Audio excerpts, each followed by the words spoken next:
জীবন আমার ভাটার।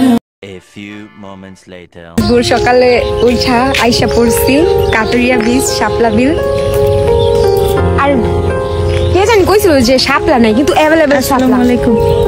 বাবা আপনি শাপলা চুপ কর, পদ্ম ফুল। গাইস, আমি আমার লাইফের ফার্স্ট টাইম আজকে পদ্ম দেখবো, জীবনের ফার্স্ট টাইম।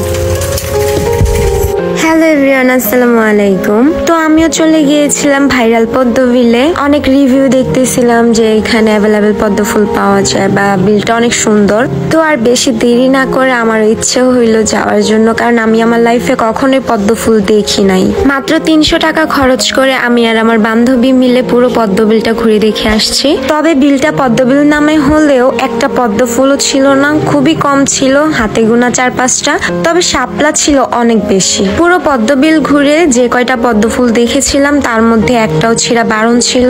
পদ্ম ফুল কম থাকলেও শাপলা ফুলে পুরো বিলটা ফুটে উঠেছিল। আর তোমরা যারা আসতে চাও তারা কিন্তু ভোর সকালে আসতে পারো। পদ্ম বিলে আসার জন্য প্রথমে গাজীপুর জয়দেবপুর রেলগেট আসতে হবে। রেলগেট থেকে অটো বা সিএনজি নিয়ে সোজা নরুন বাজার আসতে হবে। জনপ্রতি ভাড়া পড়বে 30 টাকা।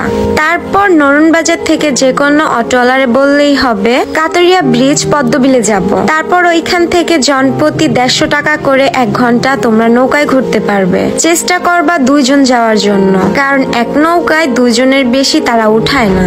আর এই প্লেসটা আমার সব থেকে বেশি ভালো লাগছে। বিলের মাঝখানে একটা দোলনা বসানো ছিল গাছের মধ্যে। আর নৌকা কিন্তু অবশ্যই এখানে ভিড়ায়। যদি তোমরা ছবি ভিডিও তুলতে চাও তো এখানে তুলতে পারো।